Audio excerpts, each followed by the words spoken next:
హే friends, మనం ఈరోజు పెళ్లి కాని ఓ తల్లి కథ గురించి తెలుసుకుందాం. నాన్న, నేను అతన్ని ప్రేమిస్తున్నాను. అతను లేకుండా నేను ఉండలేను. ప్లీజ్ నాన్న, మా ప్రేమను ఒప్పుకోండి అని వేడుకుంటుంది ఒక అమ్మాయి. చూడు మధు, నువ్వు ఆ గుడి ముందు కూర్చొని అడుక్కునేవాడిని ప్రేమిస్తున్నాను అన్నా నేను సంతోషంగా ఒప్పుకునేవాడిని. కానీ నువ్వు పోయి పోయి అలా వేరే మతం వాడిని ప్రేమించావు. గుళ్ళో ధర్మకర్తగా ఉన్న నేను వేరే మతస్థుని నా అల్లునిగా ఒప్పుకుంటా అని ఎలా అనుకుంటున్నావు అని అంటాడు అతను. అది కాదు నాన్న, ఇర్షద్ చాలా మంచివాడు. నేను అతన్నే పెళ్లి చేసుకోవాలి అని అనుకుంటున్నా అని తలదించుకొని అంటుంది మధు. నోరు ముయ్యమన్నానా? ఇప్పుడు చెప్తున్నా విను. నేను ఇంత చెప్పాక కూడా నా మాట వినకుండా నీకు వాడే కావాలని అంటే నీకు ఇక మీదట మేము లేనట్టే లెక్క. నీకు ఇక నుండి అమ్మా నాన్న ఇద్దరు ఉండరు. ఇక నీ దారిన నువ్వు వెళ్ళు, మా దారిన మేము వెళ్తాము అని చెప్పిన అతను ఇంట్లో పూల మొక్కల కోసం తెచ్చిన పురుగుల మందు డబ్బాని అందుకుంటాడు.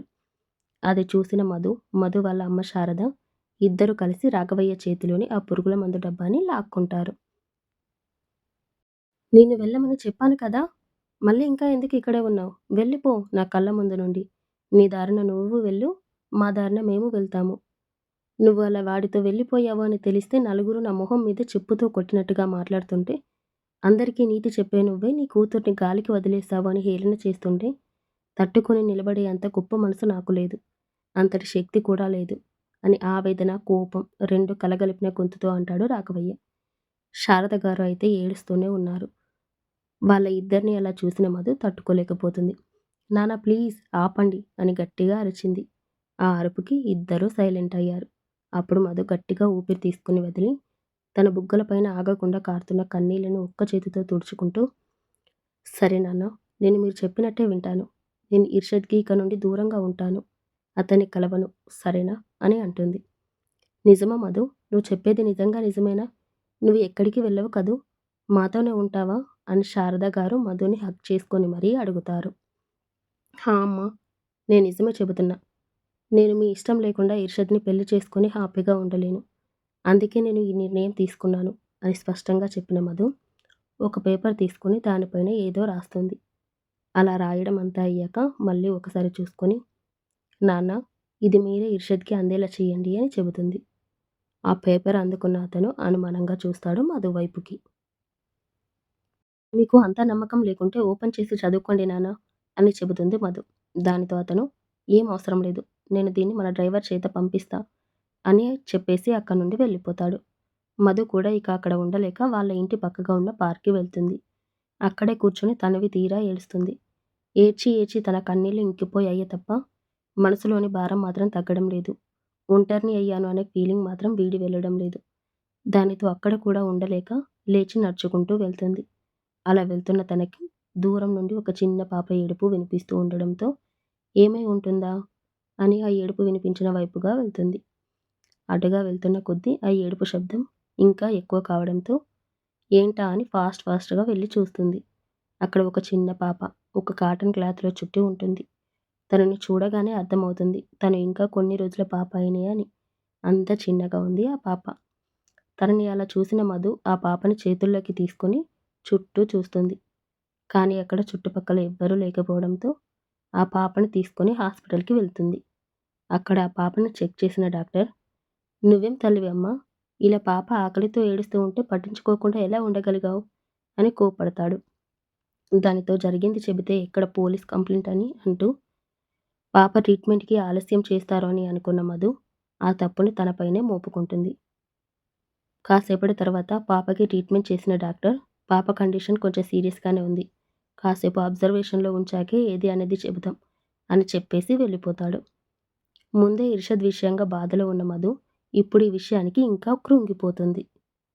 అలా కాసేపు అయ్యాక కాస్త స్థిమితపడి ఇంట్లో వాళ్ళు కంగారు పడతారేమో అని అనుకుని ఇంటికి కాల్ చేసి, అమ్మ, నేను నా ఫ్రెండ్ దగ్గర ఉన్నాను, ఈ నైట్కి ఇక్కడే ఉంటాను, రేపు మార్నింగ్ వచ్చేస్తా అని చెప్పిన మధు వాళ్ళ అమ్మ ఏం చెబుతుందో కూడా వినకుండానే కాల్ కట్ చేస్తుంది. అలా సాయంత్రం సమయం కరిగి రాత్రిగా మారినా కూడా డాక్టర్ దగ్గర నుండి ఎలాంటి న్యూస్ రాకపోవడంతో కంగారుగా ఐసీయూ ముందు అటు ఇటు తిరుగుతూనే ఉంది మధు. అప్పుడే డాక్టర్ బయటకు వచ్చి, అమ్మ, ఇప్పుడు పాపకి అంతా ఓకే, తను బాగుంది, రేపు మార్నింగ్ ఇంటికి వెళ్ళొచ్చు అని చెప్పి, అవును ఇంతకి పాప పేరు ఏంటి, కేషీట్‌లో పాప పేరు ఏం రాయలేదు అంట కదా! ఇందాకే నర్స్ చెప్పింది. పాపకి ఇంకా పేరు పెట్టలేదా? అని అడుగుతాడు. కాసేపు ఆలోచించిన మధు తను ఇర్షద్ కలిసి ఉన్న రోజుల్లోకి వెళ్తుంది. అవును ఇర్షద్, నీకెంతమంది పిల్లలు కావాలి? నాకెంతమంది అయినా ఓకే మధు. కానీ ముందు మాత్రం పాపే కావాలి. అలా ఎందుకు ఇర్షద్? ఫస్ట్ పాపే ఎందుకు కావాలి అంటున్నావు? పాప ఎందుకు అంటే, మా అమ్మ ఎప్పుడూ చెప్తూ ఉండేది. నేనే నీకు కూతురుగా పుడతారా అని. అందుకే ముందు నాకు అమ్మనే ఇవ్వు మధు అని మధు వైపుకి బాధగా చూస్తాడు ఇర్షద్. అప్పటి ఆ సంఘటన గుర్తుకు రాగానే కళ్ళల్లో తిరుగుతున్న కన్నీళ్ళని బలవంతంగా ఆపుకుంటూ నజియా అని చెబుతుంది డాక్టర్‌తో. ఆ పేరు విన్న డాక్టర్ ఆమె వైపుకి పైనుండి కిందికి చూస్తాడు. మధు చుడిదార్ వేసుకొని చేతులకి గాజులు, నుదుటన బొట్టుతో అచ్చమైన తెలుగింటి అమ్మాయిలా ఉంది. తిను చూడడానికి హిందూలా ఉంది. పాప తన పాపే అంటుంది. పాప పేరేమో నజియానే అంటుంది.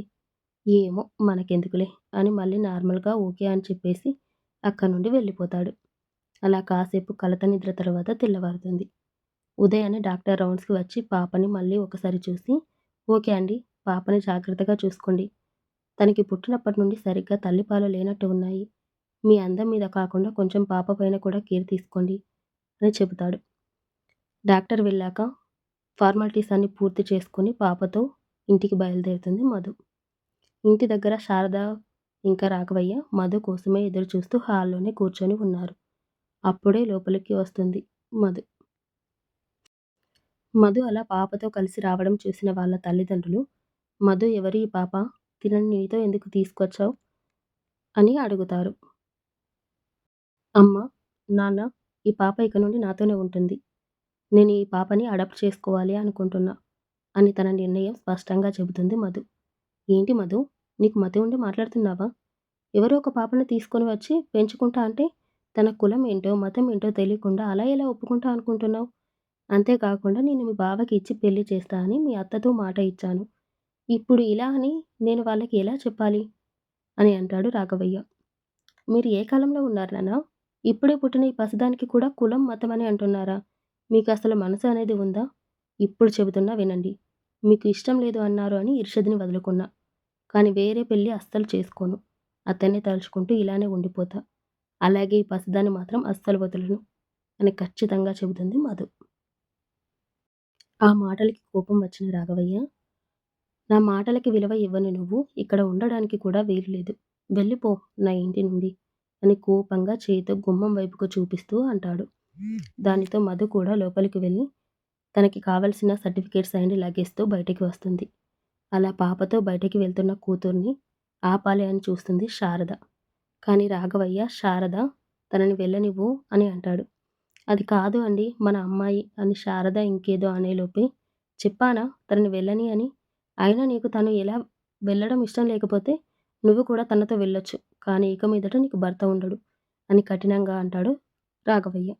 దానితో శారద కూడా అక్కడే ఆగిపోతుంది. మధు ఆ పాపని తీసుకొని వాళ్ళ ఫ్రెండ్ సహాయంతో వేరే సిటీకి వెళ్తుంది. అప్పుడే ఇర్షద్‌కి మధు పంపిన లెటర్ అందుతుంది. అందులో పెళ్లి నిశ్చయమైనట్టు, అందుకే తనని మర్చిపోయి వేరే అమ్మాయిని పెళ్లి చేసుకోమని చెబుతున్నట్టుగా ఉంటుంది. అది అంతా చదివిన ఇర్షద్‌కి ఏమీ అర్థం కాక పిచ్చివాడిలా ఫోన్ తీసి మధుకి కాల్ చేస్తాడు. కానీ తన కాల్ చేసినా ఎలాంటి సమాధానం ఉండదు. తన ఫ్రెండ్స్‌ని అడిగితే తనకి పెళ్లి అయిపోయింది అని చెబుతారు. అంటే మధునే వాళ్ళ ఫ్రెండ్స్‌కి ముందే అలా చెప్పమని చెప్పి ఉంచుతుంది. ఆ లెటర్ అండ్ మధు ఫ్రెండ్స్ మాటలు ఇర్షద్‌ని చాలా బాధపెట్టాయి. నెల రోజుల వరకు కూడా ఆ బాధ నుండి కోలుకోలేకపోయాడు. కానీ వాళ్ళ అప్ప అండ్ ఫ్రెండ్స్ తనకి నచ్చచెప్పి మామూలు మనిషిని చేస్తారు. ఎంత ప్రయత్నం చేసినా కానీ ఇర్షద్ ఆ బాధ నుండి, మధు జ్ఞాపకాల నుండి బయటకు రాలేకపోయాడు. కానీ తన కోసమే తపన పడే తన అప్ప కోసం పైకి బాగున్నట్టుగా బలవంతంగా నవ్వు మొహాన పులుముకునేవాడు. అలా 2 ఇయర్స్ గడిచిపోయాయి. అయినా ఇర్షద్ అలానే ఉన్నాడు. అతన్ని అలా చూసిన అర్హం ఇక తట్టుకోలేక, "ఇర్షద్, ఇంకా ఎన్ని రోజులని ఇలానే ఉంటావు? ఇప్పటికైనా ఆ చేదు గతాన్ని మర్చిపో బేటా. నీకు మంచి లడికిని చూసి షాదీ చేస్తా" అని చెబుతాడు. "లేదు అప్పా, నేను మీకు ఇప్పటికే చాలా సార్లు చెప్పాను. నేను మధుతోనే నా జీవితాన్ని ఊహించుకున్నాను. తనని తప్ప ఆ ప్లేస్‌లో ఇంకా ఎవ్వరిని ఊహించుకోలేను. ప్లీజ్ అప్పా, నన్ను బలవంతం చేయకండి" అని చెప్పేసి అక్కడి నుండి పక్కకు వెళ్ళిపోయిన ఇర్షద్ మధు ఫోటోనే చూస్తూ కూర్చున్నాడు. ఇటు మధు వాళ్ళ పేరెంట్స్‌కి మధు లేని లోటు బాగా తెలుస్తుంది. శారద గారు అయితే కూతురు మీద దిగులుతో ఆరోగ్యం పాడు చేసుకుంది. రాఘవయ్య కూడా మనసులో బాధపడుతున్నా పైకి మాత్రం బలంగా ఉండడానికి ప్రయత్నిస్తున్నాడు. ఇక మన మధు అక్కడి నుండి వేరే సిటీకి వచ్చాక అలా ఒక పాపతో అసలు ఆ పాప బాగోగులు ఎలా చూడాలో కూడా తెలీదు. అలాంటి పరిస్థితుల్లో ఒక ఆయాని అపాయింట్ చేసుకొని తన చదువుకి తగిన ఉద్యోగం చేస్తూ రోజులు గడుపుతుంది. తనకి ఉన్న టాలెంట్‌కి తొందరగానే ఆఫీస్‌లో మంచి పొజిషన్‌కి వెళ్తుంది. నజియా కూడా చాలా బుద్ధిగా ఉండేది. తనకి 2 ఇయర్స్‌నే అయినా సరే చాలా యాక్టివ్‌గా ఉండేది. రోజు అంతా ఆఫీస్‌లో వర్క్ వల్ల వచ్చిన స్ట్రెస్ అంతా నజియా బుజ్జి బుజ్జి మాటలతో మర్చిపోయేది మధు. పెళ్లి కాకుండానే తల్లి అయింది అని తన గురించి అంత చెడుగా మాట్లాడుకునేవారు. కానీ తను రెంట్‌కి ఉండే హౌస్ ఓనర్ ఆంటీ మాత్రం మధుకి సపోర్ట్‌గా ఉండేది. మధు ఆఫీస్‌కి వెళ్ళిన టైంలో నజియా ఎక్కువగా ఆ ఆంటీ దగ్గరే ఉండేది. అలా నజియా అల్లరితో, వర్క్స్‌తో పడినా కూడా వాళ్ళ పేరెంట్స్‌ని ఎప్పుడూ మర్చిపోలేదు మధు. ఇర్షద్ గురించి, వాళ్ళ పేరెంట్స్ గురించి, వాళ్ళ ఫ్రెండ్స్‌ని ఎప్పుడూ అడుగుతూనే ఉండేది. కానీ కొన్ని రోజుల నుండి ఇర్షద్ ఎవ్వరికీ కనిపించడం లేదు. వాళ్ళు ఉన్న ఏరియా కూడా వదిలి వెళ్లారు అని వాళ్ళ ఫ్రెండ్ ద్వారా తెలుసుకున్న మధు అసలు ఇర్షద్‌కి ఏమైందో, ఎటు వెళ్ళాడో అర్థం కాక అతని ఫ్రెండ్స్‌ని కాంటాక్ట్ అవ్వాలి అని చూస్తుంది. కానీ అది కూడా కుదరకపోవడంతో ఏం చేయాలో తెలియని నిస్సహాయ స్థితిలోకి వెళ్ళిపోతుంది. అలా ఒక వారం గడిచాక మధుకి తన ఫ్రెండ్ నుండి కాల్ వస్తుంది. ఆ కాల్ మాట్లాడిన మధు కంగారుగా సరేనే నేను ఇప్పుడే బయలుదేరి వస్తున్నా. నేను వచ్చేలోపు నువ్వు వాళ్ళ దగ్గరే ఉండు ప్లీజ్‌నే అని అంటుంది. అయ్యో మధు నువ్వు చెప్పాలా? చెప్పు. నువ్వు వచ్చేలోపు నేను చూసుకుంటా. తొందరగా వచ్చెయి అని చెప్పి కాల్ కట్ చేస్తుంది ఆమె ఫ్రెండ్. కాల్ కట్ అయ్యాక లక్ష్మి, ఆయా మనం అర్జెంట్‌గా స్టార్ట్ అవ్వాలి. నజియాని రెడీ చెయ్యు అని చెప్పి ఆఫీస్‌కి కాల్ చేసి లాంగ్‌లో పెట్టేస్తుంది మధు. కంగారుగా క్యాబ్ కూడా బుక్ చేస్తుంది. ఆ వెంటనే బస్ టికెట్స్ కూడా బుక్ చేస్తుంది. హడావిడిగా లగేజ్ సర్ది క్యాబ్ రాగానే స్టార్ట్ అవుతారు. నజియా వచ్చి రాని మాటలతో అమ్మా! మనం ఎటు పోతున్నాం?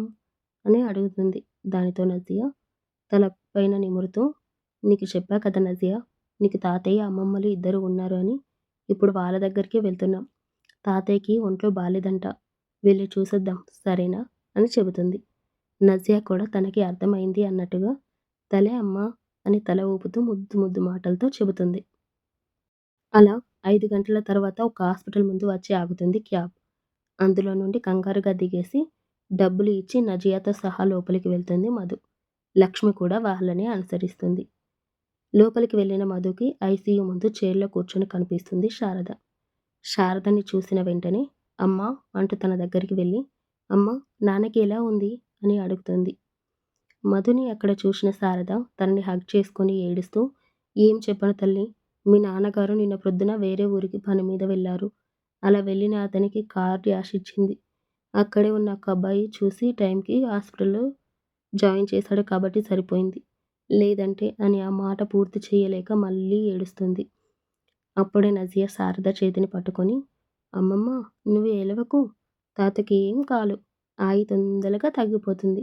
తలేనా? అని అంటుంది. అప్పుడే నజియాని చూసిన శారద తన బుజ్జి బుజ్జి మాటలకి ప్రేమగా తలపైన నిమిరి అలాగే నాన్న అంటూ నుదుటిపైన ముద్దు పెడుతుంది. వీళ్ళని దూరం నుండి చూస్తున్న ఒక వ్యక్తి కళ్ళల్లో కన్నీళ్లు ఆగడం లేదు. అవి సంతోషం వల్ల వస్తున్నాయో, బాధ వల్ల వస్తున్నాయో కూడా తెలియడం లేదు. అయినా సరే ఆ కన్నీళ్ళని అలాగే వదిలేసి మధునే తన కళ్ళల్లో నింపుకుంటున్నాడు. అప్పుడే నర్స్ వచ్చి ఇక్కడ మధు అంటే ఎవరు? అని అడుగుతుంది. అప్పుడు మధు నేనే అండి చెప్పండి మా నాన్నకి ఎలా ఉంది? అని కంగారుగా అంటుంది. పర్లేదు అండి. కానీ ఆయన మీ పేరే కలవరిస్తున్నారు. ఒకసారి రండి అని మధుని తనతో పాటుగా తీసుకొని వెళ్తుంది. లోపల రాఘవయ్య మధు పేరుని కలవరిస్తూ ఉన్నాడు. మధు వెళ్ళి అతని చెయ్యి పైన చెయ్యి వేస్తూ నాన్న నాన్న అని పిలుస్తుంది. దానితో మెల్లగా కళ్ళు తెరిచిన రాఘవయ్య అమ్మ మధు నువ్వు నిజంగానే వచ్చావా? అని చాలా నెమ్మదిగా అడుగుతాడు. ఏమంటున్నారు నాన్న? ఇర్షద్ ఇక్కడెందుకు ఉంటాడు? అని కన్‌ఫ్యూజింగ్‌గా అడుగుతుంది మధు. నన్ను కాపాడింది అతనే తల్లి. అంతేకాదు నాకు బ్లడ్ కూడా ఇచ్చాడు. ఇందాకే నర్సులు మాట్లాడుకుంటుంటే విన్నాను. అతన్ని లోపలికి పిలువు తల్లి అని చెబుతాడు. తండ్రి మాటలు వింటుంటే ఒక పక్క సంతోషం, ఒక పక్క తప్పు చేస్తాను అనే భావన. 2 కమ్మేస్తున్నా ఫస్ట్ అతన్ని చూడాలి అనే ఆశతో బయటకు వచ్చి చూస్తుంది. ఇప్పుడు ఒక పక్కగా నిల్చొని నజియా వైపుకు చూస్తూ ఉన్నాడు ఇర్షద్. అతన్ని చూసిన మధు ధైర్యం అంతా కూడదీసుకొని ఇర్షద్ అని పిలుస్తుంది. ఎన్నో రోజుల తర్వాత తన ప్రేయసి నోటి నుండి తన పేరు విన్న ఇర్షద్ అలానే బొమ్మలా ఉన్నాడు. మళ్ళీ ఒకసారి అతన్ని కదుపుతూ పిలిచిన మధు, మా నాన్నగారు నీతో మాట్లాడాలి అంట, ఒకసారి లోపలికి రా అని చెప్పికి ముందుకు నడుస్తుంది. తన వెనుకే ఇర్షద్ కూడా ఫాలో అవుతాడు.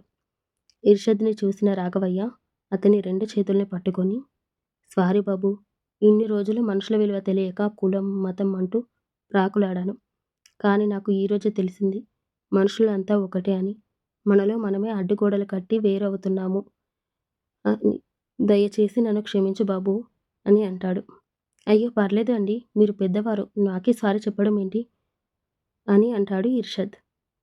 లేదు బాబు, నేను నాకు పట్టిన మతం అనే పిచ్చితో గాఢంగా ప్రేమించుకున్న మిమ్మల్ని ఇద్దరిని విడదీశాను. అవును బాబు, నీకు పెళ్ళయిందా? లేదు అండి, ఇంకా నేను పెళ్లి చేసుకోలేదు. నేను ఒకే ఒక అమ్మాయిని ప్రేమించాను. తననే చేసుకోవాలని అనుకున్నాను. కానీ పరిస్థితుల వల్ల అది వీలు పడలేదు. అయినా సరే నా మనసులో తనే నా భార్య అని ఫిక్స్ అయిపోయాను. ఆ ప్లేస్ వేరే ఇంకెవ్వరికీ ఇవ్వలేను అని చెబుతాడు ఇర్షద్. ఆ మాటలు విన్న రాఘవయ్య సంతోషంగా మధు చేతిని అందుకొని ఇర్షద్ చేతిలో పెడుతూ, అప్పుడే నేనే మీ ప్రేమని అడ్డుకున్నాను. కానీ ఇప్పుడు నేనే మిమ్మల్ని కలుపుతున్నాను బాబు. ఇక నుండి మధు నీది అని అంటాడు. అదేంటి? మధుకి పాప ఉంది కదా! అంటే తనకి పెళ్లి అయిపోయింది కదా! ఆ రోజు లెటర్‌లో కూడా రాసింది. లేదు బాబు, తను ఇంకా పెళ్లి చేసుకోలేదు అని జరిగింది అంతా చెబుతాడు రాఘవయ్య. అతడి మాటలు విన్న ఇర్షద్ సంతోషానికి హద్దులు లేకుండా పోతాయి. చాలా హ్యాపీగా మధు వైపుకి చూస్తాడు. అప్పుడే నజియా వచ్చి, అమ్మా, ఇతను నువ్వు ఫోటోలో చూపించిన నాన్నే కదా అని అడుగుతుంది. ఆ మాటలకి మధు చెయ్యి వదిలి నజియాని ఎత్తుకొని, నేనిక ముందే తెలుసా అని అడుగుతాడు ఇర్షద్. అవును అన్నట్టుగా తల ఊపుతుంది నజియా. నీ పేరు ఏంటి అని మళ్ళీ అడుగుతాడు ఇర్షద్. నజియా అని చెబుతుంది నజియా. ఆ పేరు వినగానే ఎమోషనల్ అయిన ఇర్షద్ నజియా నుదిటిపైన కిస్ చేసి మధుని కూడా దగ్గరికి తీసుకుంటాడు. ఇక ఆల్ హ్యాపీస్ అన్నమాట. ఇప్పటి వరకు మధు, ఇర్షద్, నజియాల కథని ఆదరించిన మీ అందరికీ థ్యాంక్ యూ. Bye friends. మళ్ళీ ఇంకో కథతో కలుద్దాం. ఇట్లు మీ ప్రవళిక రాజ్. Thank you.